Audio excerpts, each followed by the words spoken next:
This podcast is sponsored by nobody. Hey everyone, this is Linda Jo Miller, Lieutenant Susan Watson in King Kong Escapes. You are listening to Tommy Throwback Kovac on Splat from the Past. He will gorilla your dreams. Hey dudes, welcome to Splat from the Past, the only 80s themed horror sci-fi show where things could get totally radical. Now today I will be welcoming a true bucket list guest if ever there was one. I will be talking to Arch Hall Jr. I've been trying to get in touch with Arch the last few years, but Greg Gilbert of Python's Paradise put us in touch because he had him on Python's just recently. You all know him from the 1962 cult classic Eegah. He was also in The Choppers and Deadwood 76, Wild Guitar, The Sadist, The Nasty Rabbit. Then he got out of the business and became an aviator. And we're going to talk about all that stuff today, talk about his music career. He had a band called The Archers. They used to play at the Whiskey A Go-Go. I love that period of Hollywood in the 60s. It's going to be a great conversation today, and I just cannot wait. Yeah, I've been trying to get in touch with him the last few years, but a miracle worked out, and Greg connected us. So thank you so much, Greg. So yeah, here is my interview with Arch Hall Jr.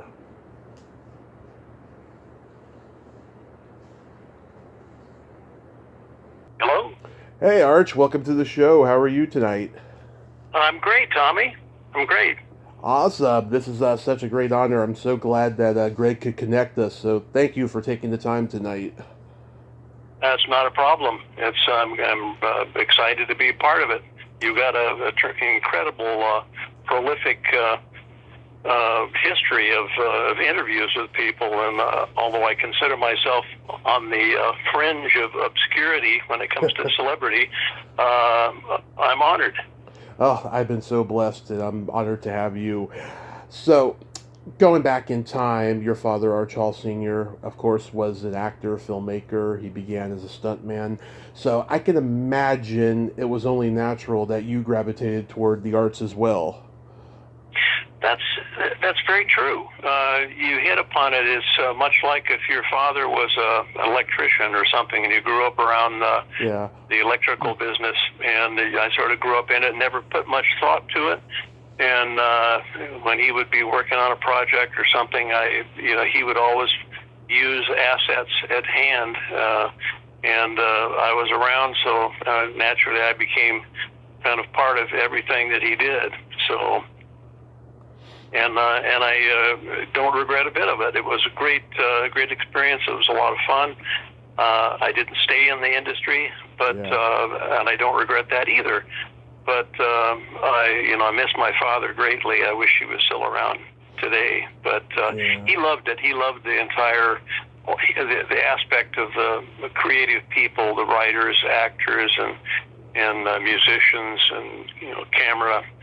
Cinematographers and everything. He was just caught up in that, and he just fed off of that. He absolutely adored it. And even though we didn't have a lot of money, it wasn't a big operation. Most everyone that ever worked with my dad had nothing but praise, and they were very said he was an honest man. They always paid him, and he had they had trouble with a lot of other independent producers and everything, but never my dad. Yeah. What age did you start gravitating towards music? That's sort of connected to my dad too, because he always had an old guitar laying around the house, and I picked up the guitar. He showed me a few cowboy chords, and that was kind of the genesis of my interest in music. And then I started listening to music that necessarily maybe he didn't listen to.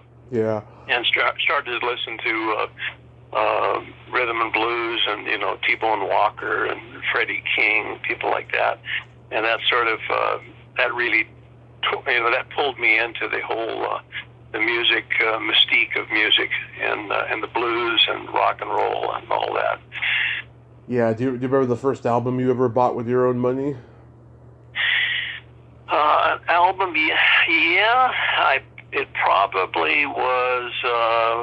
It probably was not an album. Well, actually, it was later an album, and that was "To Hide Away" and "Hide Away with Freddie King." Oh, that's a good one. Yeah. That's a good one. Yeah, I come from a family of blues lovers, so I'm very familiar with that song. I know back then they didn't really call them concerts. They were more like musical performances. Do you remember the first musical performance you ever saw? Well, because I lived pretty far from, I grew up in various parts of Southern California, and going to school, I lived in the Van Nuys, San Fernando Valley area, kind of central San Fernando Valley, and then later on, I lived in Palm Desert, which is kind of between Indio and Palm Springs, California. And I went to school in Coachella, where they have the festivals, today. But I went to high school out there, and it was about 17 miles or 18 miles, something like that, from my house one way to get to school. So it was it was quite a trek, and that's where I pretty much started listening to a lot of music. Of course, I heard rock and roll, and there was people that worked for my dad when he was in the trucking business, owned a fleet of trucks, dump trucks, and there were some cowboy truck drivers that also moonlighted at night singing and kind of beer joints and things like that. And I hung out with some of those guys, showed me a few tricks on the guitar. Saw my first Fender guitar with a truck driver named Kelly Walker. And he's a great singer, actually, World War II veteran of the Pacific, wounded. And but he showed me, he had a case, and he said, "I just bought this. I'm really proud of it. And I want to show it to everybody." He brought it over, and that had to be around 1955, I'm guessing. But anyway, it was a Stratocaster, Fender Stratocaster, and it looked like a spaceship. It was so modern and fantastic looking. But that was kind of the beginning of it. Probably, I would say I got into music more in the Palm Desert, Indio, Coachella area during that time when I went to high school. Yeah, is the high school where you formed the Archers? It's complicated. Some of my band members were actually classmates of the class of 1961 at Coachella. My drummer and also singer was Ernesto Paco Garola, and Ernie Garola was an extremely handsome Hispanic, Mexican American fellow that drove the girls crazy in high school, and he was a fantastic percussionist, all kinds of different drums, as well as standard double bass drums and all kinds of tricks. And he was pretty much proficient in everything. And we all lived together then during the band years. This is after high school up in Burbank at the what essentially was the Fairway compound, studio compound. And Alan O'Day was a big part of it. Alan, I believe, graduated from Coachella in '59, a couple of years ahead of us, Ernie and I. And then we had a Air Force veteran cryptographer who was an incredible singer by the name of Joel Christie. He also played the bass, and he was in the Archers. And in addition to Joel and Ernie and Alan and myself, we also had a well-known singer, more of a pop singer, but he was part of the band, and he lived with us too, and that was Dobie Gray. Oh yeah. And Dobie lived with us, and we would book band around Hollywood, and we played the iconic Pandora's Box on Sunset and Crescent Heights, which is nothing there except there's nothing there today, but except memories of what it once was. And played in clubs in Glendale, Pasadena, the San Fernando Valley, places like that. And then we'd gig at night, and then come and work in be writing songs or recording or working for my dad in some film project when we weren't playing out at night. But that was kind of our lifestyle. Yeah, I talked to a lot of guys that were there at that time, like Dean Torrance of Jen and Dean, and Bruce Beland of the Four Preps, and Shel Talmy, the record producer. They tell me, L.A. was such a magical time for show business. It was. It had a lot of great people, and the great guitar player that was most famous for being the guitar player with Ray Charles' band. Don Peake. Now, Don Peake still lives in California. I know Don. Yeah. but Don is at that time I first met Don when he invited me out to the Crossbow, which was a nightclub in I guess it would be sort of the Van Nuys area. It was right across the street from the GM plant that built, I believe, Camaros, the Chevy Camaro.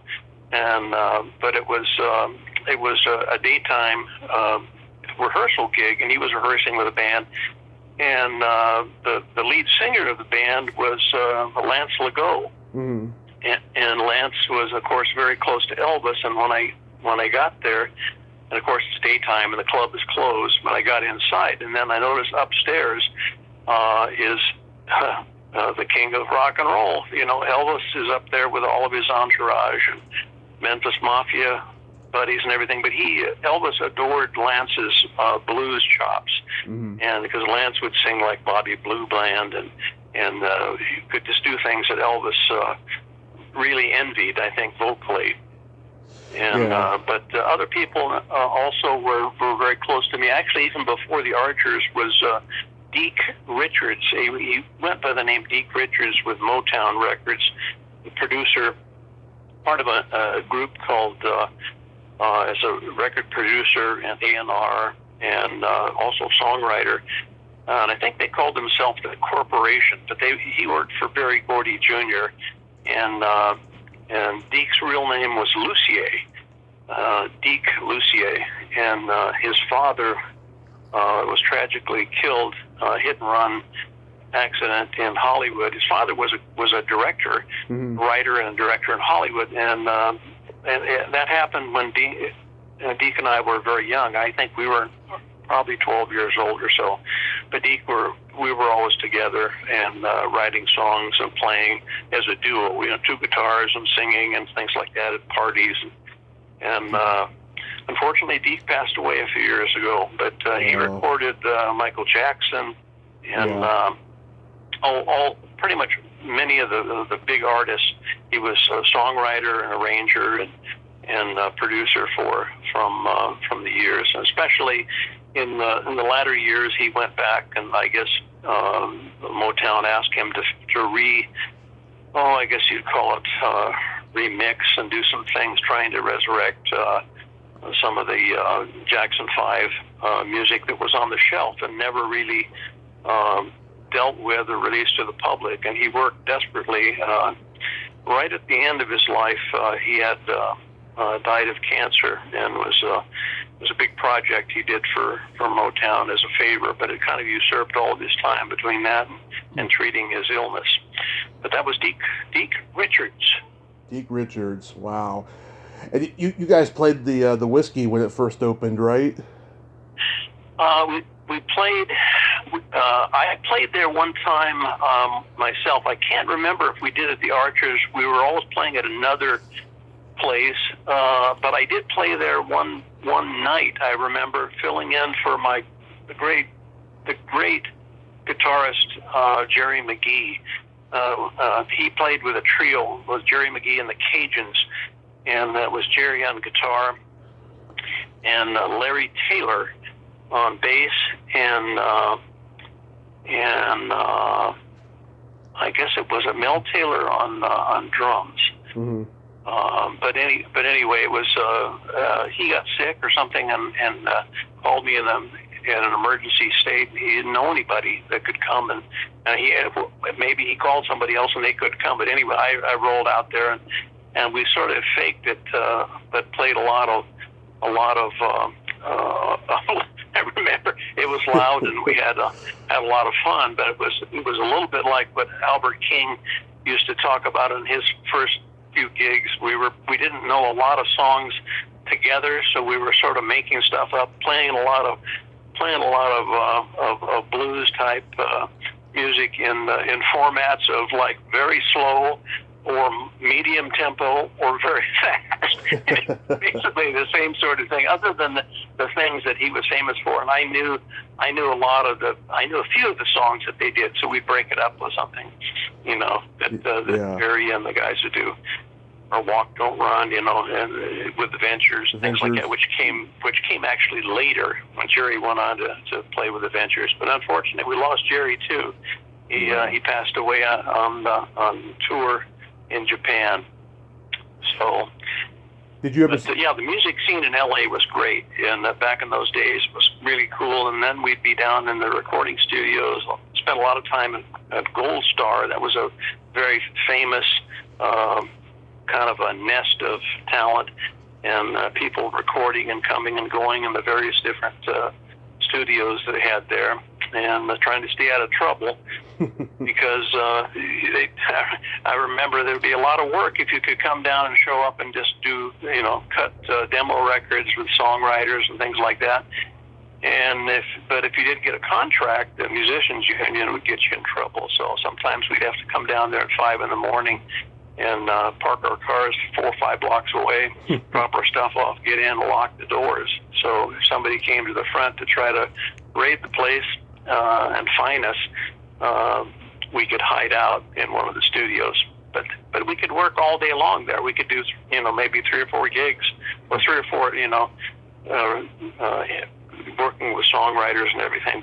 But if we demand that they sign a contract, they wouldn't do it. And so we could either work or we could do it on the bootleg kind of hiding out style. And that was one of the things that I remember. It was an irritation, but it was also kind of fun too. Because once we were in there, we were in the studio all day long. Yeah. Did you ever see Johnny Rivers around? Yeah. There was a I want to say a bowling alley that he did a single at, and I went up there and listened to. I think it was on Ventura Boulevard, and they had a lounge, and he did a single. That was kind of cool. He's a very talented guy. He was amazing. I mean, people don't realize he revolutionized the live album. He did like 6 of them at the Whiskey A Go Go, and they're all just electrifying. I don't think he gets the credit he deserves. I think he should be in the Rock and Roll Hall of Fame. I agree. Yeah. Yeah. So your dad writes and produces the Choppers, and that's your film debut. I mean, did you always were you ever in school plays and stuff? Did you always want to act? No. It's probably not the answer you'd like to hear, but no, I didn't. I think I took drama or something one year because it was something in junior high school or whatever. But no, that was and of course I was about as young as you could be to get a driver's license, because I was 15 and a half, and I think in California at that time you could drive a tractor, I think, at maybe 12 or 13 or maybe 14 if you lived on a farm or a ranch, but you couldn't drive on the street legally until you were 15 and a half with I think it was called a learner's permit or something, but so I was about 15 and a half when the Choppers was made. So I couldn't have been much younger and be legally driving on the street. Yeah, this movie resonates with me because shortly before my uncle died, he told me him and my other uncle, they were both teenagers in 1968, and they once shoplifted a bottle of Jack Daniels back when you could actually get it off the shelf before they had the security cases. And they stole a shopping cart and spent the whole night drinking the bottle and ripping antennas out of cars and putting them into that shopping cart. And their neighbor was a cop. He found out about it, and he confronted them and read them the riot act and so forth. But this movie just reminds me of that time of when there are kids who were doing horrible things to cars and getting away with it. Yeah, that was pretty true as far as there was no real extreme other than stealing cars and ripping and stripping. I mean, that was basically the whole thing. The Choppers was the name of the gang, and the gang, of course, stripped cars or chopped cars, or took them and fenced them through a unscrupulous wrecking yard fellow who was, of course, Bruno Basoto in the film. Right. But that's where the name Choppers came from. Chop shop, things like that. But, yeah. Did you like working with the other guys, Robert Paget, Mickey Hoyle, and Rex Holman? Yes. Yeah. Robert Paget was. Of course, they were all older than me. Yeah. Some not by too much, but the Choppers. Let's see. Trying to think. Actually, Mickey Hoyle, he goes by the name now of Burr Middleton. Mm-hmm. A very interesting guy. He's about 81 now, and he's been, I think, a member of Screen Actors Guild for 74 years or 75 years. He was like a child actor way back in the day, and his grandfather is the character actor Charles Middleton, mm-hmm. and Grapes of Wrath, and also if you've ever seen the 1935 or 36 serial Flash Gordon with Buster Crabbe. Oh yeah. Well, yeah, and the fellow that played the evil Emperor Ming the was Merciless. Charles Middleton. Right. So they were related? Yeah, that was his granddad. Wow. I did not know that. That's great trivia there. Marianne Gaba, she passed away. What was she like? Just gorgeous, and of course she was. I think she was the center of attention from all the male actors and everything. Tom Brown, of course, was the great Tom Brown, I should say, because World War II war hero, and we've lost him too. But he had so many medals, and I think he had the Silver Star and oak leaf clusters and several Purple Hearts and everything. But he started, I guess, a career. Of course, I didn't really know him at the time. I've learned of him, and actually the actor Mickey Hoyle, or we call him Burr Middleton now. Mm-hmm. He was very close to Tom, and he ended up towards the end of his life out of the motion picture home there. Beautiful kind of a place for actors and people in the industry that are eligible, and he was out there. And Burr went out there to visit him, and he was beside his bed. He asked him, he says, can I come in and talk, Tom? And yeah. I said, oh, okay. He said, do you remember me? I was in the Chopper. Yeah, I remember you. And he said, well, how is your health? How is everything? He said, well, I got this little cancer thing happening, but Dad, don't worry about it. He said, sit down and tell me what you've been doing lately. Yeah. And he was the most, fantastic, humble man. And he said there were all these miniatures on his bedside table of the Silver Star and gold leaf, what they call oak leaf clusters, and all these. And he had many of them. They were just all over the place. Mm-hmm. And he said, can you tell me about some of these? He said, oh, he said, Burr, they give those things out to everybody that comes in. I think it came in like Cracker Jacks or something. And he just laughed and went on. Well, of course they don't. Those medals were earned. Tom Brown actually jumped into enemy territory with the OSS, which is predecessor of our CIA today. So he then came back to try to pick up his career and go on to make pictures. So it's just a great guy. Maybe I didn't fully appreciate him when I made the Choppers, but I certainly learned to respect him and appreciate his contributions and service since then. Yeah, I can see where he'd be offended by that comment, but yeah, at the time it made sense, But that's good. It's amazing how you get older and you appreciate things you didn't appreciate when you were younger, and then you wish you could go back. Yes. The It's guy that then it was an actor you mentioned. Well, there was an actor that kind of impressed everybody. He was almost, I would say, a Charlie Bronson kind of a character, and that was Chuck Barnes. Mm-hmm. Everybody agreed that he should have gone on and had a tremendous career because he had this face and this great presence. And but I don't know what he did. Of course, Rex Holman, he went by several other names. One of them was Roy Baker. Mm-hmm. He had a tremendous voice. I mean, a voice just like a bird.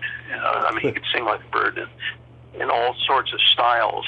And whether it be Johnny Mathis or he could sing, kind of old 40s style or Sinatra, he could do anything. He's an amazing guy. And then some of the other people, Bruno Basoto was the junkyard guy, played Moose McGill. And of course, he did all kinds of movies and had a prolific career as a character actor.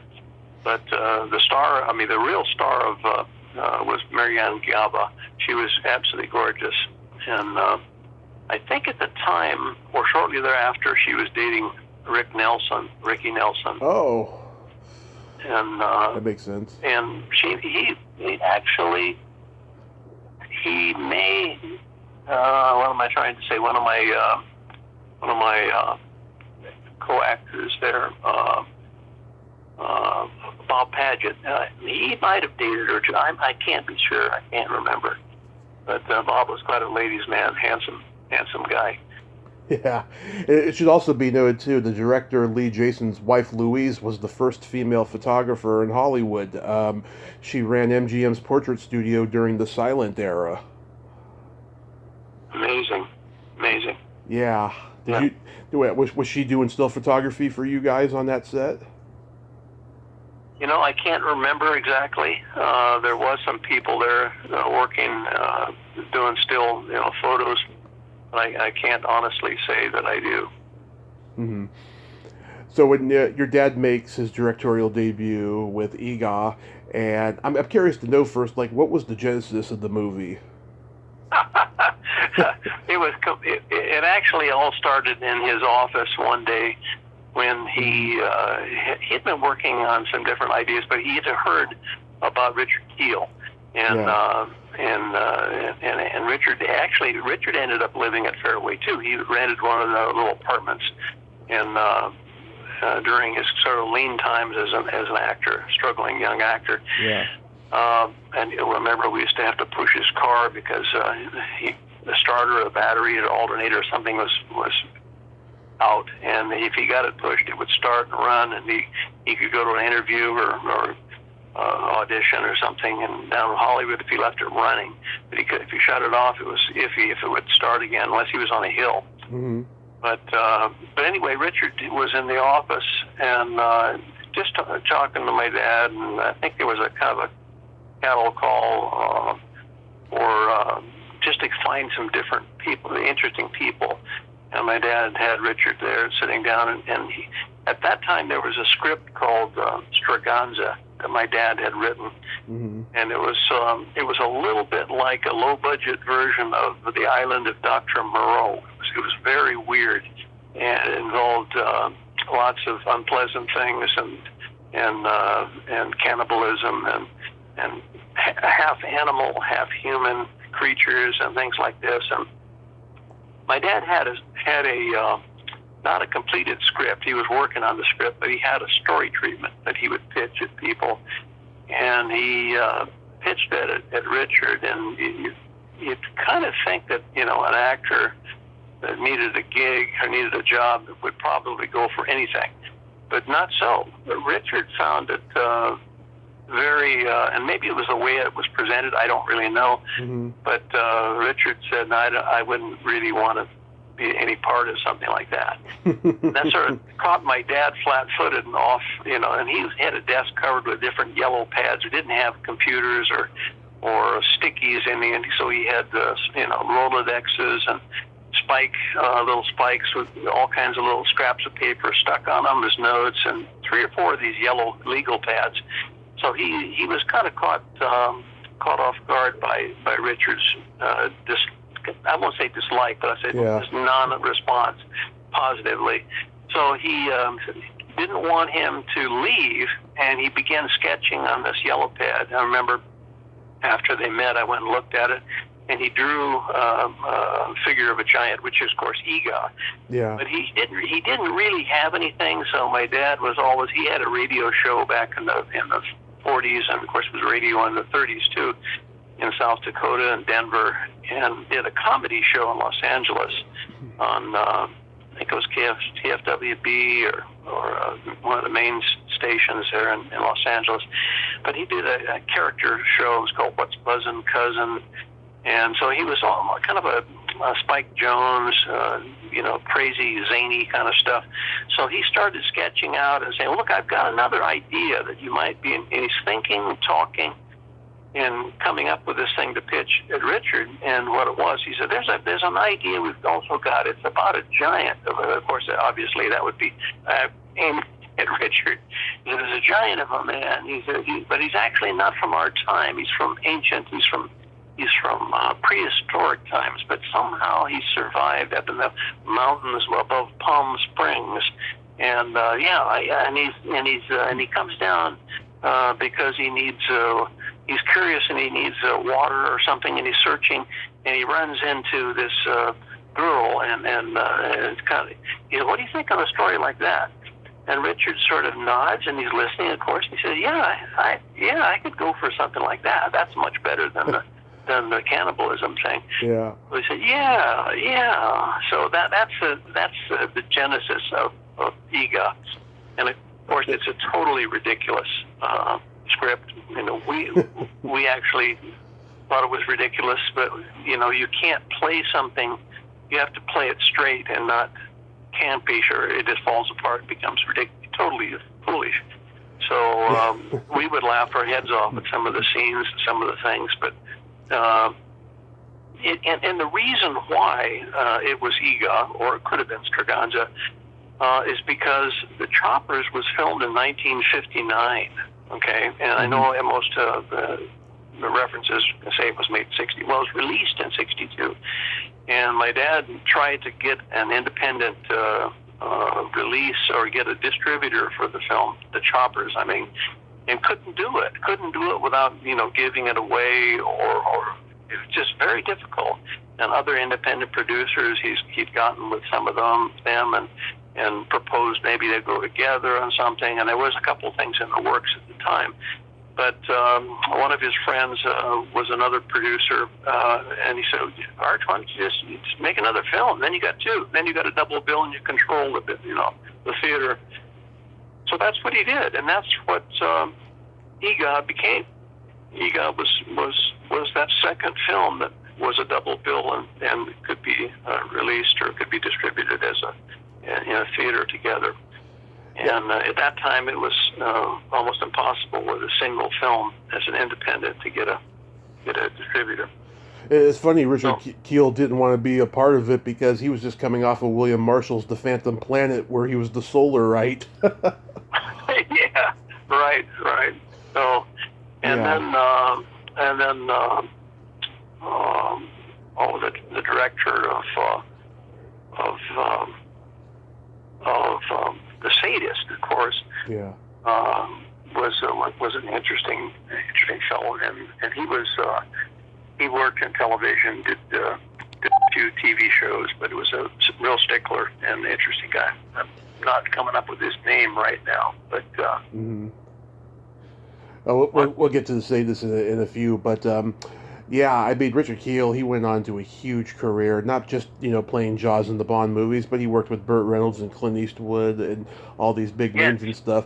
And, I always thought that, Eegah was sort of the anti-Tarzan, because Johnny Weissmuller and Buster Crabbe, when they were Tarzan, they were good-looking guys and they were, huge. And here he is a huge guy, but he looked like a monster, but he wasn't, so it was kind of this funny parallel. Well, it was sort of a silly thing, and a lot of the things that we thought was funny at the time. We went out on a promotion tour, and it was down through the South. It was just my dad, Richard Keel, and I. Yeah. And we would go through television stations down in Louisiana and Texas, and we got up into Ohio too, the Panhandle of Florida, and we go to radio stations, and never have.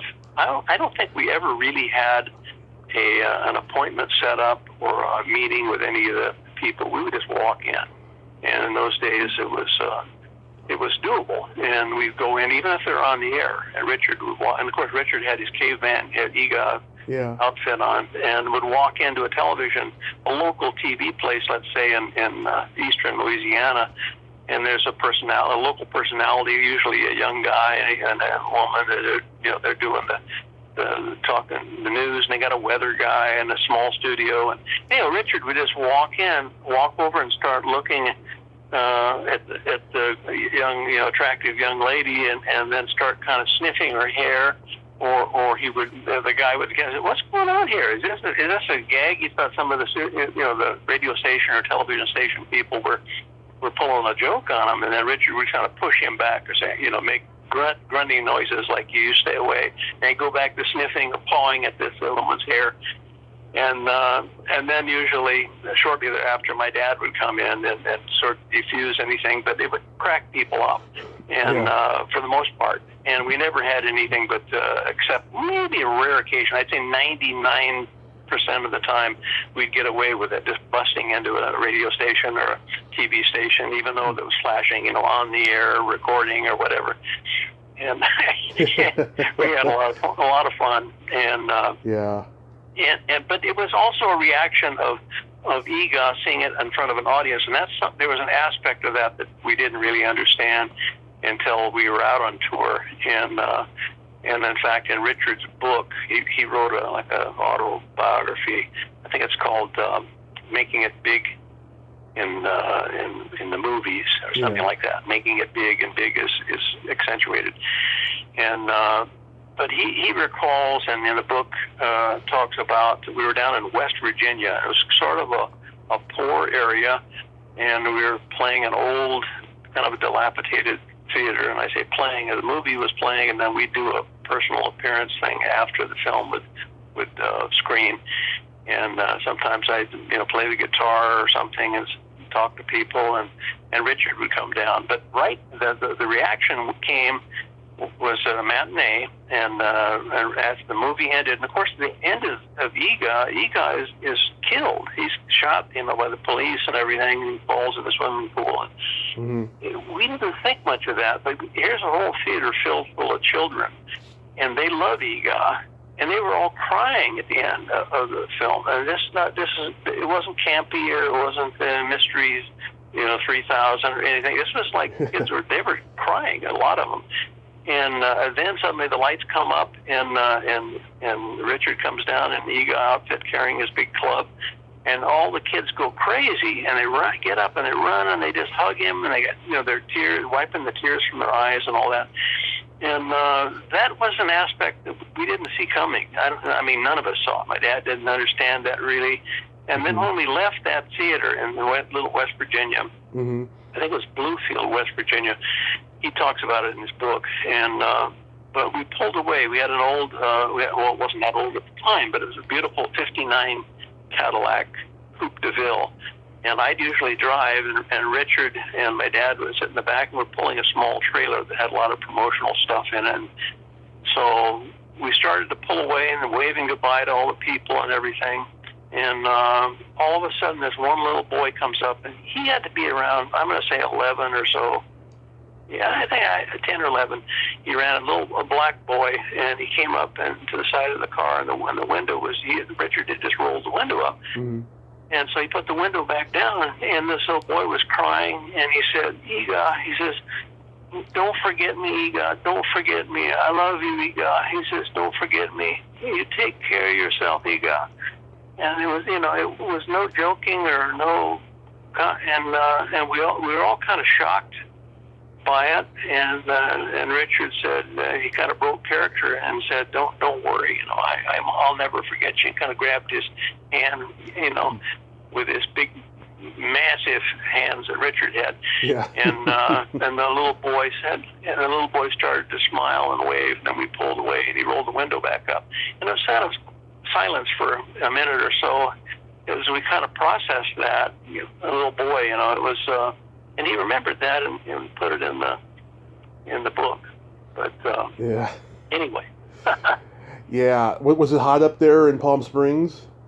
Oh, it was miserable. It was 124 to 130 or so. We were out on the sand dunes, of course, direct sunlight. Yeah. And we were dying. We were just burning up, and that was. Pretty miserable conditions, but it was still fun. And we had a couple of accidents with the dune buggy broke in half, the frame broke.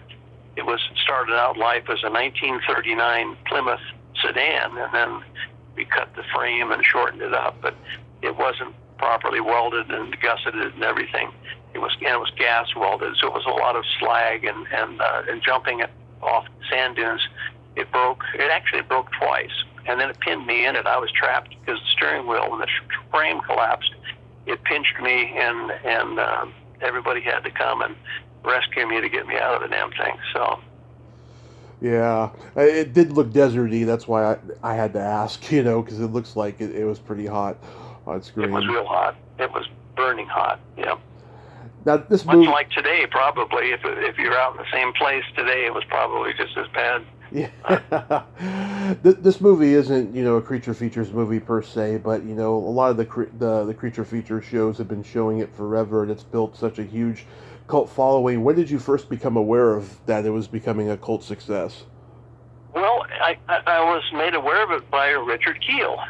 He called me from time to time and said, he said there's a kind of a resurgence. He was on these autograph tours, autograph shows and things, and he said, Archie, he said, you really need to consider coming to some of these things. He said fans would love to see us. I said, really? I said, I just believed it for a while, And he said, no, I'm not kidding. He said, there's a lot of wonderful people in it. You'd connect with, kind of with some of the people that have seen this stuff and these films, and would love to meet you and things like that. So anyway, I did. I went to a show based on his recommendations, and he was there too.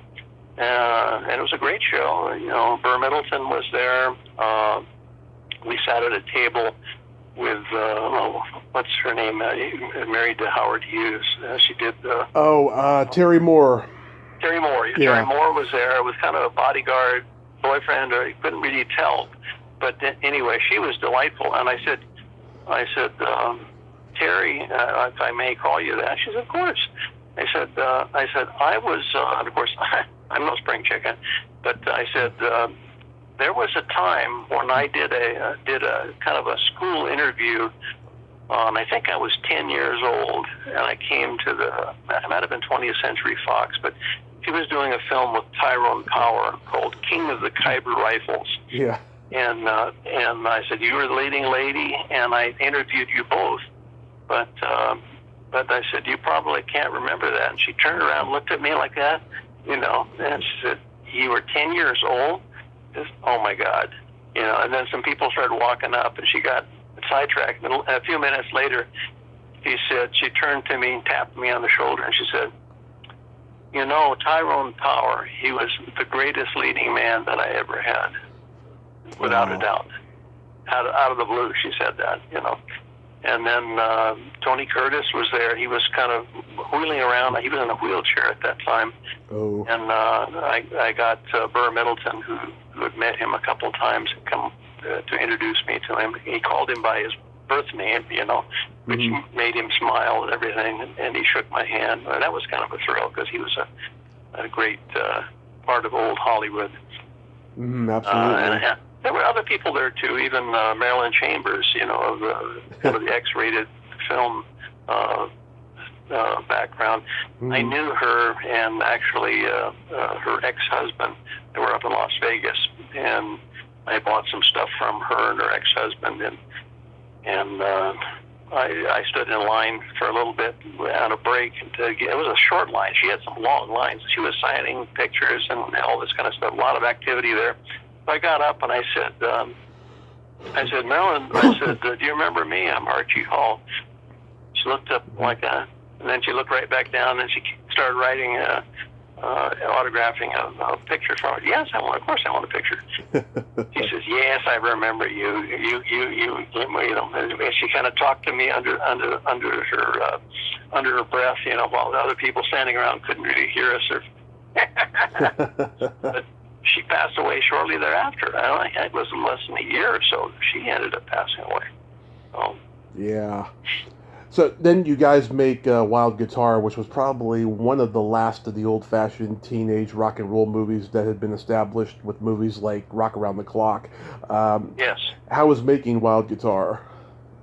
It was fun. It was a real chore because, of course, Alan O'Day and myself, Alan is gone too. I'm sort of the last man standing.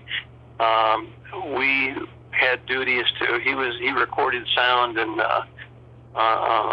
Sound recording as far as dialogue, and then we'd have to figure out a way to splice things together, and we did it in very primitive field expedient sort of guerrilla filmmaking fashion with Wallensack tape recorders. We had 2 Wallensacks, and we would bounce things back and forth to get multi-track, sort of a half-wave version of multi-track, but there was no sync to it, so we had to struggle in the cutting room and editing and everything to make things sync up, try to make it sound right. And sometimes pitch would change slightly too, because sync motors, and there was no synchronization until it actually went to optical. But yeah, we were busy as bees, writing, recording, and the actual filming of the movie was rather short compared to all the laborious post-production work. And Ray Dennis Steckler, of course, played the part of Steak, sort of the rough bodyguard guy, and he ended up directing it too. So it was Ray's a wonderful guy. There's a resurgence of some of the talent and personality that he put forward on the film industry that a lot of people now are discovering. And Severin Films have come out with a sort of a documentary or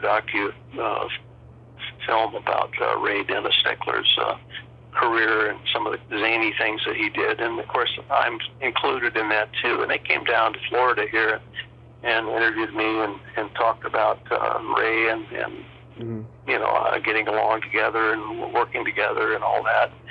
And picture me riding the Harley around and kind of rekindling some of the action and Wild Guitar maybe. But that just came out. I saw a trailer on YouTube not too long ago, so I know it's out. And a tribute to Ray. And Ray was the last time I remember that I was with Ray was it was a screening, not a private screening, but it was you had to be invited, and it was at the LAMC. It's at LA huge film industry studio, and it was a tribute to Vilmos Zsigmond and Laszlo Kovacs. Of course, Laszlo had passed away, so it was just Vilmos and but his career and also Laszlo's career. Yeah. And it was a documentary called Subtitles Not Necessary. And it's quite a very interesting film and a kind of insider film. And there was a lot of people, big movie stars and directors and producers and everything at that. And of course, I kind of stayed in the background for a while and then came up and introduced myself to Vilmos, and he was very emotional that night, and had he started to cry and everything, remembering these old times of movies at Fairway, because my dad is the one that signed for him to get into the camera union. I think that one union was NABED or something, but he didn't have a union card at that time. So, but anyway, we've lost Vilmos too. He's gone. So, was Vicky written for a girl you were dating? Actually, my dad wrote that song. Oh yeah. Yeah, and I think he got it from he got it from my cousin's name, which was Helen Hovey. Oh yeah. It was Helen. They called her Helen Vicky. I think it was her middle name, and so he ending up kind of writing that song or the lyrics and everything. Because my dad was always kind of picking up the guitar from time to time, strum a few chords, or come up with an idea and a song or something. So he was always full of surprises. So the Sadist, I mean, it's based on the Charlie Starkweather thing that happened at the time, because he was like the first notorious serial killer in America's history. That must have been a demanding role for you to get into that place to play a cruel sociopathic killer. Yeah, and I'd say it was more inspired, of course, obviously, but it wasn't really supposed to be anything about Charlie Starkweather, but it was definitely inspired, obviously, and the writer, why can't I think of his name right now? I'm drawing a blank. Well, it'll come back in a second. James Landis, of course. James Landis. I'm sorry, James Landis. Right, and he was not so sure that I was capable acting-wise to carry that role. And of course, that was his script. That was his baby. Started out with the title of 1201. And the uniqueness about The Sadist is it's all plays out in real time. There is no breaks or shades or flashbacks or anything to it. And but Jim wasn't so sure, and he told my dad, he said, we got to find somebody. So they read other actors and everything, and they were pretty intimidating. These guys were, they had a pretty good dossier of from New York stage acting to films and TV, and they'd studied acting seriously and all that, but they didn't look anything like me. They were all different, and they were, but they intimidated me, and I just canceled it out. Well, I'll do something. I'll work with Alan. We'll work with sound, or I'll Fisher Boom. I'll operate that, or help assistant cameraman, or do something. Mm-hmm. But as it worked out, Landis started thinking and everything. And of course, a lot of actors, he could tell. He was pretty good judge of character and everything, and he could tell that some actors were, pretty egocentric and maybe could take direction good, but they may be difficult to really mold in his likeness what he wanted. And so my dad said, well, Arch is going to do something else. He'll be there if you wanted him to, read or something. But he said, well, in all fairness, he says, I don't think Arch could. I couldn't read him cold in an audition with the script, or have him read pages and everything. But I would like to maybe work with him a little bit. Work with him maybe an afternoon on the character and sort of try to explain what this is all about, because I didn't know anything about the script. Yeah, I had not read it, and but anyway, so I'm working with Jim, and I'm doing sort of monkey see, monkey do, and he'd read the line or something, make a facial expression, and I would mimic him, and a couple of times he sort of cracked up. He would say things like, yeah, that's it, yeah, that's kind of like that, or he would say, nah, that's a little too over the top, dial that back 2 or 3 notches. And anyway, he said, you're a different kind of Charlie than I had envisioned. But he said, you might be capable of doing it if you listen to me 100% of the time and don't fall off the character. So that's kind of how I stumbled into it. Is like, don't you screw this up, or basically I'll kill you. And so I was constantly, he wouldn't allow me to be anywhere on the set unless I was in full costume, wardrobe and in character. And he wanted me to be in character when I had lunch and he just wanted me not to slip out of that notch that he had created, or monster, how you might say, that he created. So that's how I sort of got the success or recognition of playing a psychopathic killer is just basically afraid of Jim Landis. And it worked to a degree. So yeah, I'm pretty proud of what I accomplished there. It was certainly the most serious role that I've ever in my short career attempted to do with some success, I think. Yeah, because I know that when Alan Arkin did Wait Until Dark, he hated doing the rape scene because he loved Audrey Hepburn so much, and that he had to do that to her. It was like the worst thing, And a lot of actors have said that, playing a killer like that is it's not easy. No, and of course Doris Page, who was the goody two shoes school teacher, she's my cousin. Yeah, Helen Hovey, and so this was very difficult. And Jim had to talk to both of us and to look, this is what we call acting. The actor.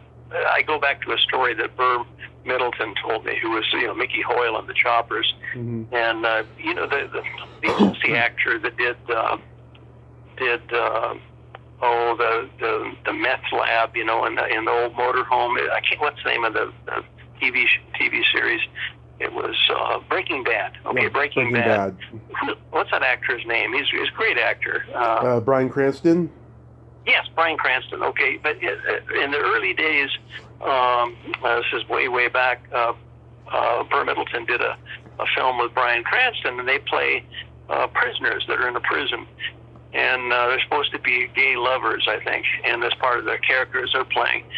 And Burr is having a problem with this acting. They're supposed to kiss or something, and so Burr's talking to Brian. He said, "I don't know if I can do that. I don't know. This is kind of weird." And what do you think, Brian? And he said, Brian looked at him and he says, Burr, look at me. And Burr turned and said, "You're getting all upset over nothing." He says, "We are actors. We are actors, right?" And so Burr, yeah, you're right. Yeah, right. We're actors. But that sort of, people get wrapped up in things that bother them, the characters or something comes up in a film, like you said, with Audrey Hepburn and all that. It happens. It happens in real life. Yeah. What did you remain in touch with Richard Alden? Not a lot. He lived in the San Fernando Valley, and he did. I think he worked in some radio jobs, and he also ended up. I heard from Burr Middleton that he was kind of a bodyguard chauffeur for possibly a wealthy lady, and I don't know how long that went on and what else he did, but he was a very, very, very capable guy who was also tuned in to and was actually a friend and had met. I think he had met Jim Landis on the set of Combat, Vic Morrow TV show, World War II. And I think from that that actually Landis had said, I kind of like this actor and everything. And that's where he came from. Yeah, I was looking for him last year because it was the 40th anniversary of this slasher movie he did called The Pit, and I couldn't find him, so that's why I was curious to know if you were still in touch with him. No, I'm not. I think Burr Middleton also, because he lives right there in the San Fernando Valley, and I think Burr said, I asked him purposely, I said, Richard Alden, I said, have you been in touch with him? And he said, no, I've lost track of him. I don't, I almost don't want to think about him. He's slipped away, but getting up to that age, people are passing away. So, so you and Landis then did The Nasty Rabbit. I'm not too familiar with this one. How was making that movie? Yeah, The Nasty Rabbit was sort of a comedy relief thing that everybody from almost all the other films got involved with in one way or another. And Laszlo Kovac he came out to do a part of a hillbilly, and it was just crazy, zany. And of course, Liz Renee who had done films with Ray Dennis Steckler. Ray was there. Of course, I was in it.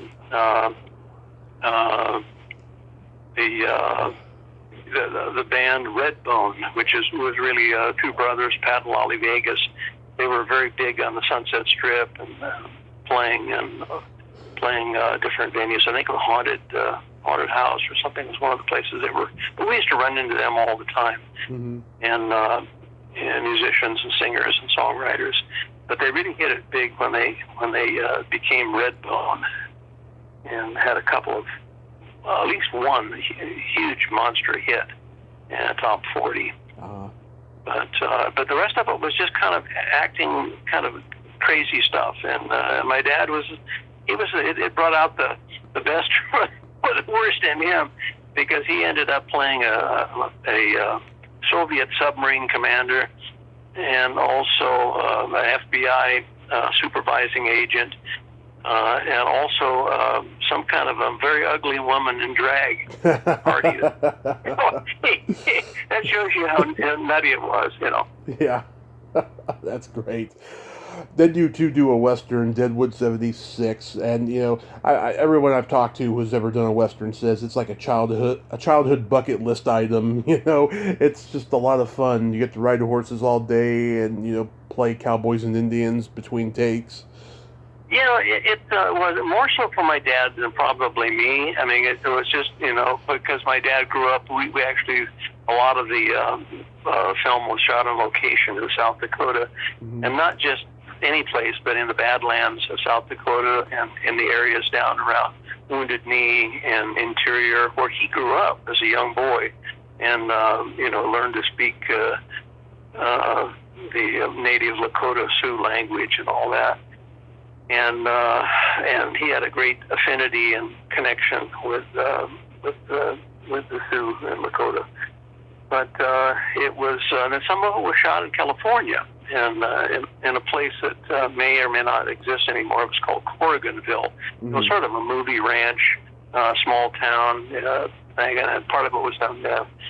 But and horses, and one of the people that were trying to match horses, we had a Pinto horse, or the markings on one horse was very difficult to match, because the one horse was from South Dakota and that's supposed to suddenly then appear in the scene and shot in California. We couldn't get this horse, the actual horse. So there was a couple of wranglers that were helping out a lot. And one of them was a fellow named Shorty Shea, and he worked at the Spawn Ranch.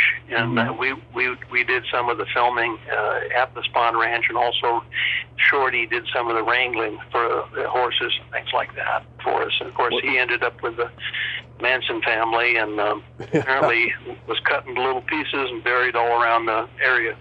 Oh, yeah, yes. Shorty the Snitch. Yeah, that's what they called him, I remember. Yeah. Wasn't part of the movie also shot at Universal?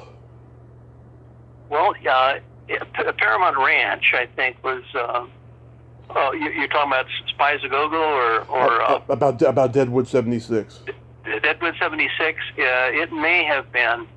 There was a big Paramount Ranch out in, I want to say it's like towards Santa Barbara, Calabasas area. It's probably all built up with condos and tennis courts now, but it used to be a huge area. And they had a lagoon, a lake that they made before they had CGI. They made battleships. On the war movies, they had destroyers and aircraft carriers built in miniature, but they still weren't that miniature. And they had wave making machines and all kinds of things out there. But that was also where a lot of most of Spies a Go-Go was filmed. Nice. Too. What's your favorite of all the movies you did? Well, I think they were all fun. I think for as far as an actor and what I accomplished as carrying out Jim Landis's wishes, I think the Sadist from an actor standpoint.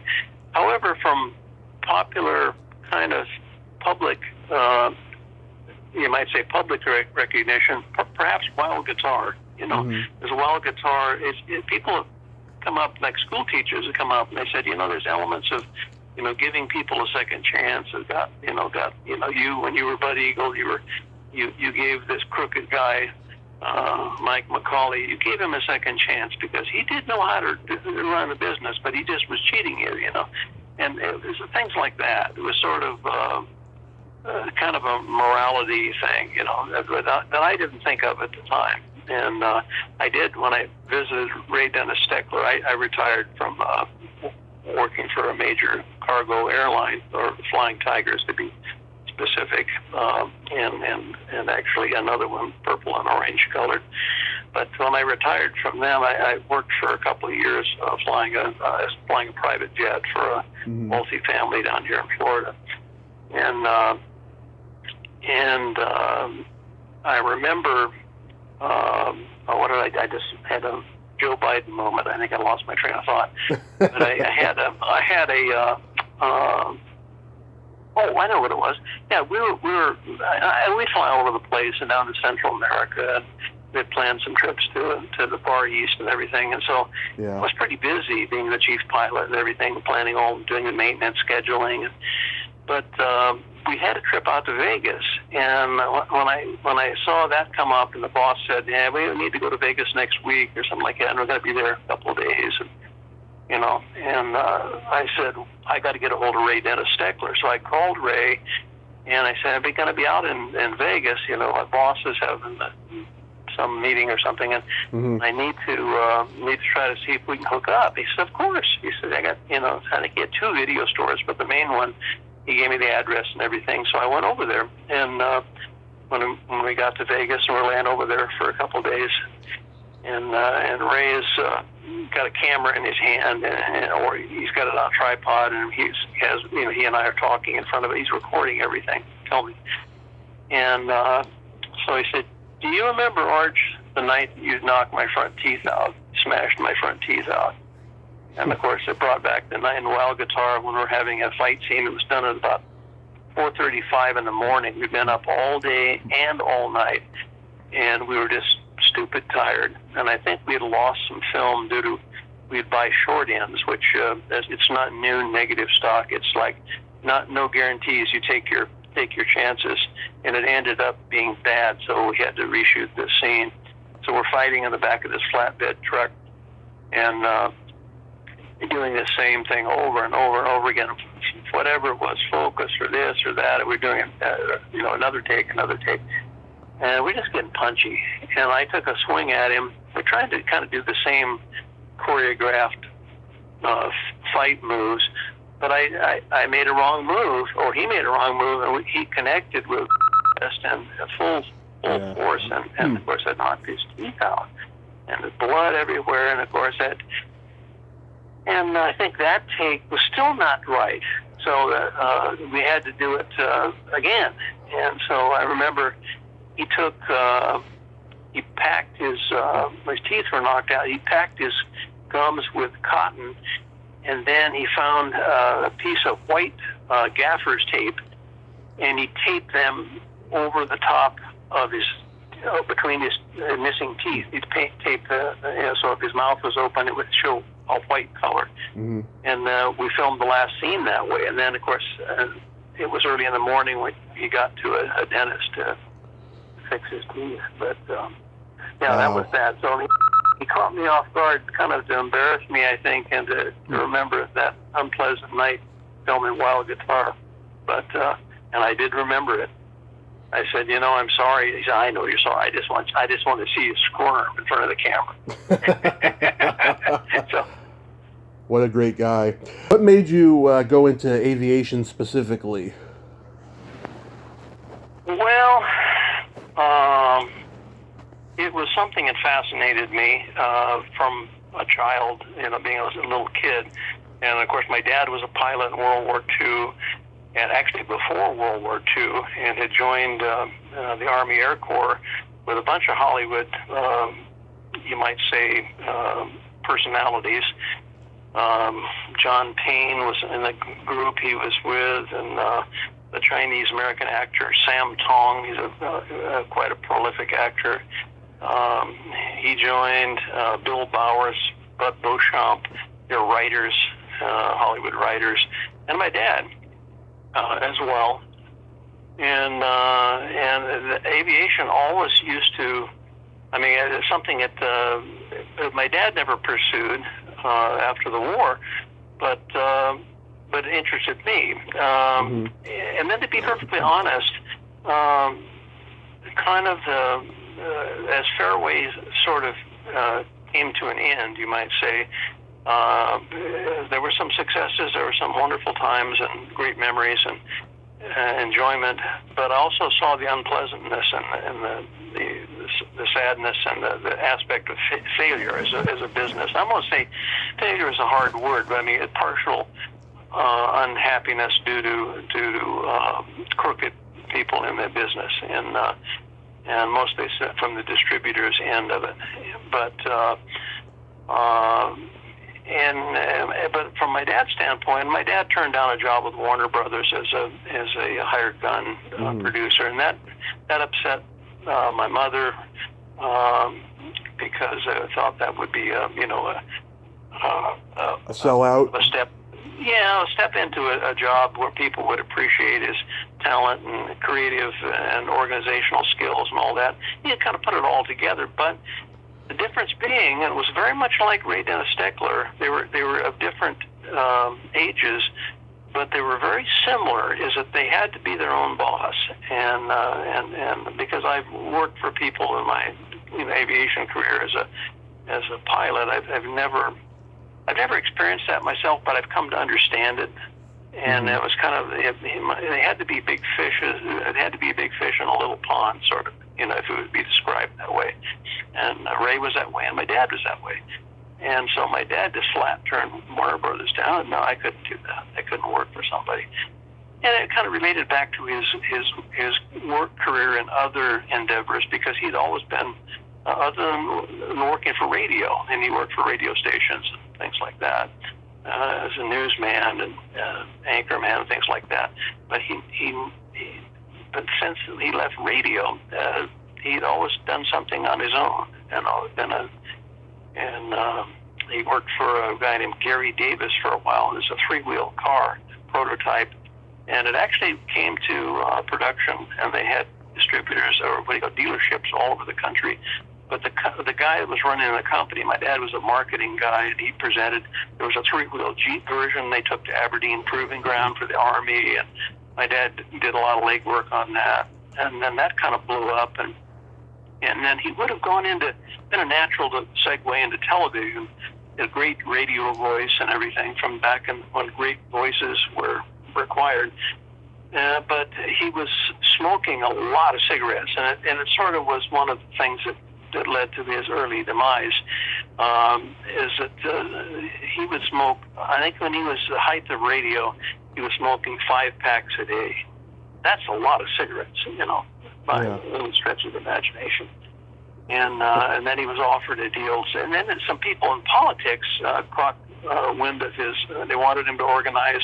I think of all things, it was the Democratic Party of California. Wanted to be a speechwriter for a couple of geeks who were in the Democratic Party in California back in those days.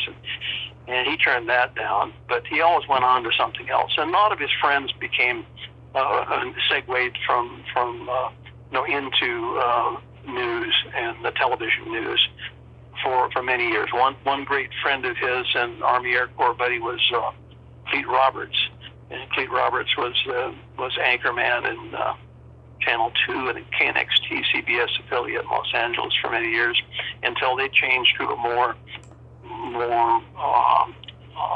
formatted comedy sort of a thing, and diversity driven or whatever. And he was more of the old school than Edward R. Murrow type. And then Clete was let go, I think, from CBS, and then Gene Autry picked him up, and then he finished his career working for Gene Autry on another station, I think KTLA, Los Angeles. But my dad could have done the same thing, probably. But it's the cigarettes were, and radio. If you start hitting the cough switch too much on live radio, that's bad. Yeah. And I think the cigarettes eventually got to him, and of course it affects your whole body and your heart and everything else. But my dad was quite a guy, from the Bronx writer and a real cowboy in South Dakota, all the way out to Hollywood. But anyway, it was what it was, and he loved being the big fish in the little pond, just like Ray Dennis Steckler. They were both very much the same. Nonconformists. Yes, exactly. Yeah, that's amazing. Yeah, I mean, did he have personal favorites of his movies he made? The movies that he made, I think it would have to be Deadwood, and then of course from some of the accolades and you might say copying ideas from it, everything. The Sadist was a good film that he enjoyed, having made. But the films that he made, going back to the 40s and 30s and 40s, was mostly cowboy films. Those were like, he did some films with John Wayne and several other, and one silent movie star that came back, Louise Brooks. I think she came back to re-enter. She'd gone to Europe and done a lot of, a beautiful lady, but it was a tough thing, and so they would do a lot of films. He knew George Sherman, the director. He did a lot of, I think, Monogram and Republic cowboy films, And my dad did a bunch, but Three Musketeers, I think it was Musketeers. Oh yeah. Was a series with John Wayne and Max Terhune.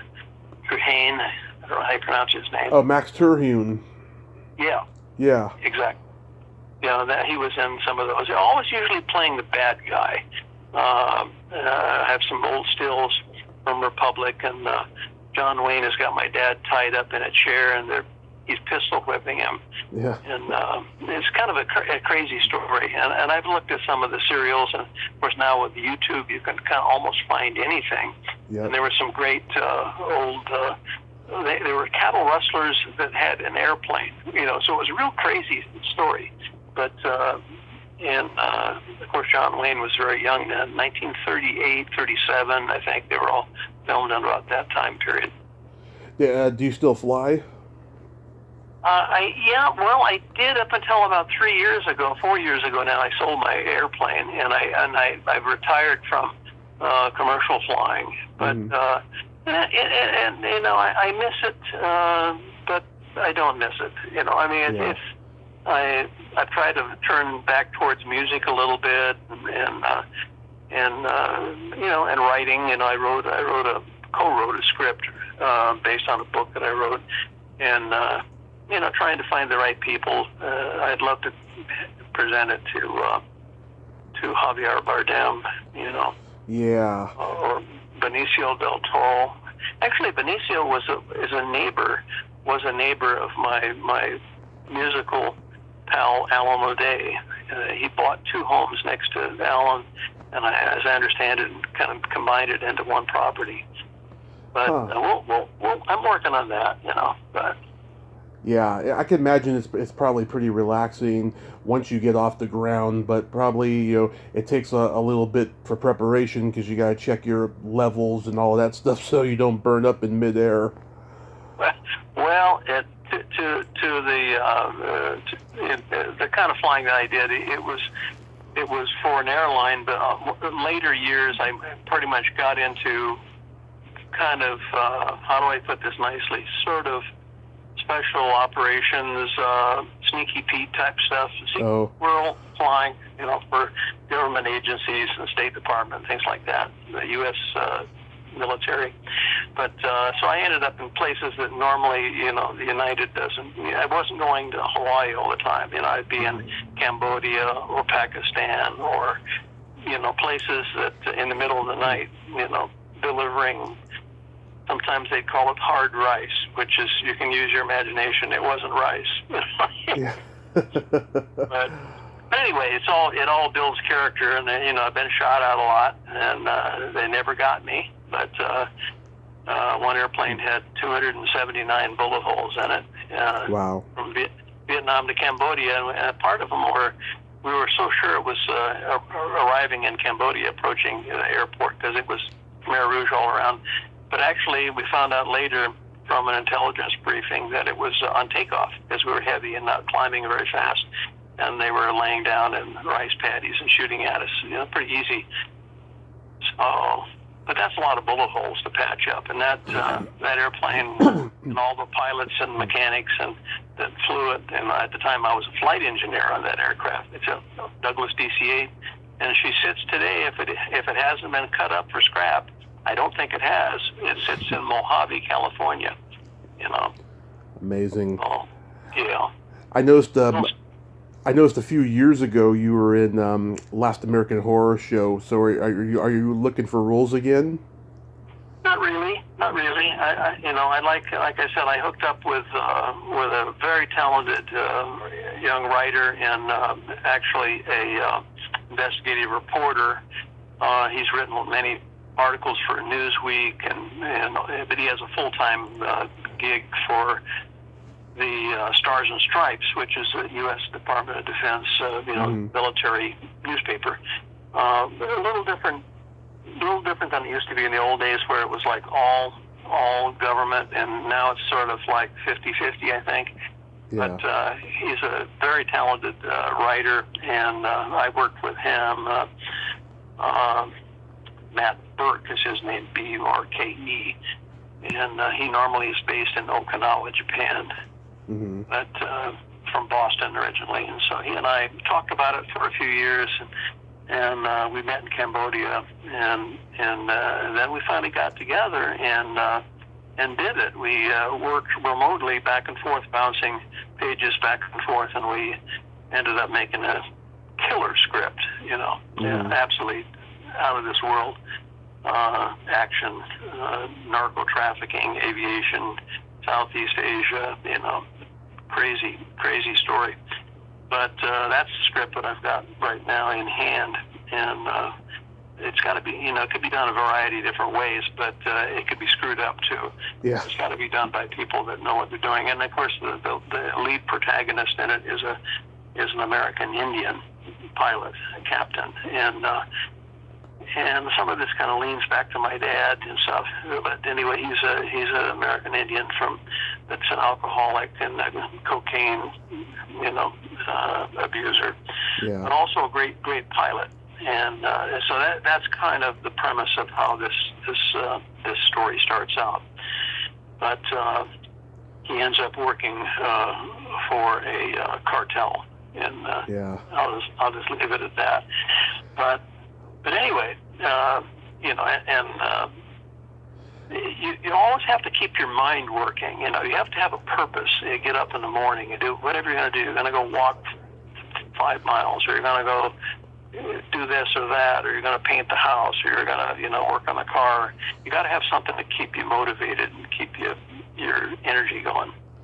And right. I'm sort of inventing things from day to day. Guitars are one passion of mine. I've cut down the amount I had, but I've still got probably, 30 guitars, and some of the ones that were in iconic collectibles that would be worth a fortune today, I've given most of those away to friends and guitar players that I admired. But I still got a few, Yeah. My dad, he has at least one guitar left. He collected guitars when I was a kid. He played in a band, and he's always... Really? That's cool. Yeah, he's always picking up the guitar and playing around the house and stuff, and he doesn't really do it that much these days. But he tried to teach me how to play chords when I was a kid, but my fingers are so damn fat, and I can play one note and that's it. I'm not a good guitarist like my dad. Well, you can always be like George Thorogood, he is mostly, just playing slide guitar. He's done really well. I've tried that. It didn't work for me. But my dad and I are big George Thorogood fans. He's actually seen him live a couple times. I haven't yet. That's cool. That's great. Yeah, but that script you mentioned, though, that sounds like you're going back into Sadist territory there with something really deep and controversial. You're not doing something fun like Eegah.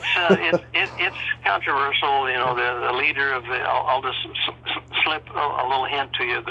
The queen of the cartel is a transgender woman and Chinese woman. So that's kind of crazy. And back in 2000, just before the pandemic broke out, I had a plan to make a short, kind of a teaser short, to get some interest in the script and to get it out there in front of people and get it on the internet and everything like that. It would have cost a lot of money. I'm retired now, but I was into it, and I had cast several people in the film, and some of them were great. Michael S. Rodriguez is a young director out in California, and he was on board with it and worked with me, and then we got different people involved, and he didn't really have exactly the proper type, but they were very capable journeyman, talented people. And for my main protagonist, I had Eric Roberts. He's a fine actor. I know Eric. Yeah, he's a good guy. And a chameleon. So Eric was on board. He read the script and everything. And I had a second script, which was the short version of the script. And then the Chinese cartel lady, she's had cast Bai Ling in that role, and Bai Ling was she's chomping at the bit, to do that. So, and she would only do it if the script sells that I somehow, which is almost an impossibility, but if the script is made, she wanted a chance to at least audition for the part again of Madame Alexandra Chen is the character's name, because she was so taken by it. And so there, it's cool. And I had a couple of the old actors that worked with Jean-Claude Van Damme, Kung Fu, supporting actors and everything, martial arts people. It was going to be a blast. I had an airplane, 747, shoot the cockpit interiors and other things. Some great people that were from the Hmong community and the Montagnard community that happened to live in Southern California or Central California, and they were going to come down and to be the native people required to be safe. It's going to be fun. However, when I had a gut feeling, and a Swedish friend of mine, the helicopter pilot, he said, "Arch, you're making a big mistake. You got to kill this thing right now before you get it halfway started, and then it turns into disaster, because there's going to be lockdowns and all kinds of restrictions, and you can't do it it's very hard to film like my dad, without all the proper permits and things like that." Right. So in some ways, and other ways it's probably even easier, because like some of the unions and everything said, "Don't worry about it. It's very malleable now, where in the old days it was not at all." But anyway, I'm working on it, and I want to get. I think I'm going to send a script to Javier Bardem in Spain, or at least to his manager, and see if I can get him to put eyes on it. I like him. He's a fantastic actor, and he would do it well. Yeah, I hope you get that made. That sounds like it's a pretty good script, and to see Eric in there too, yeah, that would be fantastic. Eric is great. Yeah, Eric is great, and another actor that he and his manager read the script was Willem Dafoe. He's read it, and also Billy Bob Thornton has read it. Wow. Heavyweights, high-priced talent there. Yeah, well, I certainly couldn't afford. This was the main script, and they all liked it. In fact, they were excited about it. But their pipeline was full of commitments and all that, but nobody could do the lead like Javier Bardem. He's and I just know it. I feel it. He could. It would be his Rocky, or whatever you want to call it. It would. Yeah. Comes from a family of actors anyway, but I mean, he's a chameleon. He can play anything. Have you done the conventions in a while? Not since the pandemic thing hasn't. No, I haven't. There's been a couple of people that have asked me, and I've kind of because my wife was traveling and doing something. I kind of wanted to keep the home fort, and I stayed at home. I probably, do things. There's people that have asked me in the past, and we'll just have to see how it plays out, But I've got enough things to keep me busy, and well, this, I enjoy, meeting people at some of those shows and everything. There's just amazing amount of interest in these old films, and what's like the biggest kick out of is a lot of these people are young people, mm-hmm. and they've heard of these films or learned about them through long after they'd never seen them in theaters or anything. What I'm trying to say is, learned about it from Turner Classic Movies or Mystery Science Theater and things like that, and that's cool. That's yeah. It's funny, because my generation and a little bit before me, we grew up with selfish baby boomer parents, and the TV was our babysitter, and like cable was just booming, and home video, and it's kept these classic movies alive. I remember a couple of years ago, I'm talking to the great dancer Michael Boogaloo Chambers, and he told me that Gene Kelly and Fred Astaire wasn't a huge influence on him. What was a huge influence on him was the Ray Harryhausen stop motion creatures. They really influenced his style of dancing, and I'm like, wow, that totally makes sense, And he was a kid in the '70s when the creature feature shows were popular, Yeah, absolutely. Yeah, makes perfect sense. Yeah, it's so profound, and I didn't even realize any of this until I started going to the convention 6 years ago, and it's been pretty amazing. Have you had any bad experiences with fans? No, not at all. No, I've met a lot of interesting people, and really have only had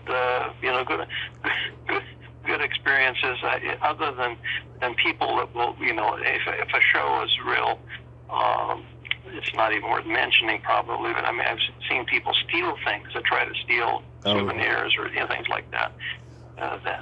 Some people that don't kind of keep track of memorabilia. That could be disappointing, just to have somebody, steal something that meant a lot to someone.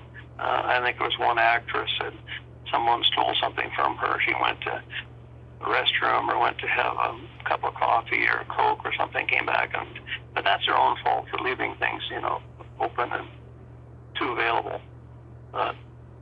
Yeah, there's a woman, I won't say her name, she doesn't do conventions often, but one time a friend of mine was getting his poster signed by her, and he left her table after taking a picture without his poster, and by the time he went back there and stuff, she was like long gone. She packed up everything and left because it was like the end of the day and stuff, and like he's written to her and she like won't send his poster back. I'm just like, God, that is bizarre. That's usually the fans who are usually the ones that steal, but not like the celebrities, Yeah, that's weird. Maybe she thought she gave it to her. He was just loaning it to her, right, or something. I have no idea, but that was a bizarre instance. That was sounds like something wasn't understood at the get-go, from the get-go. So that was perhaps both their fault, or she assumed something that wasn't true, and maybe he's trying to peddle it to her, or sell it to her, or something. Who knows?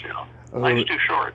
Who knows? Don't worry about things like that. Yeah, I've told him that too, and he's told me, get her on your show and confront her, and I'm like, dude, I don't want to be part of your drama, Yeah, that sounds like a drama queen thing, creating something like. And if a guy's an artist, and he's capable of doing other things other than one thing in his life, then he ought to suck it up and press on.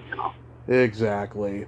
Arch, thank you so much for coming on tonight. This was a lot of fun, and once again, I'm so glad that Greg could connect us. And thanks, Tommy. Thanks. It's been a pleasure and enjoyable chatting with you. And I think you really have quite a roster of people that you interviewed. And maybe I'll just be one more notch on your gun handle, or your grip handle. Absolutely, and I hope you do a con, come to California, and I'll be there and I'll meet you. Okay, that's the deal. Awesome. Been great talking with you, Tommy. Yes. You take care. You enjoy the rest of your summer and be safe out there. Thank you. You too. Bye-bye. Okay, bye-bye. Well, there you have it. Arch Hall Jr. Ain't he a cool dude? What a nice guy. And just, he remembers everything so well, and he's got great stories. I enjoy talking to him. Thanks so much, Greg, for the connection. Well, until next time, this is Tommy Throwback Kovac saying there's no shame in living in the past, because the present sucks. Later, dudes.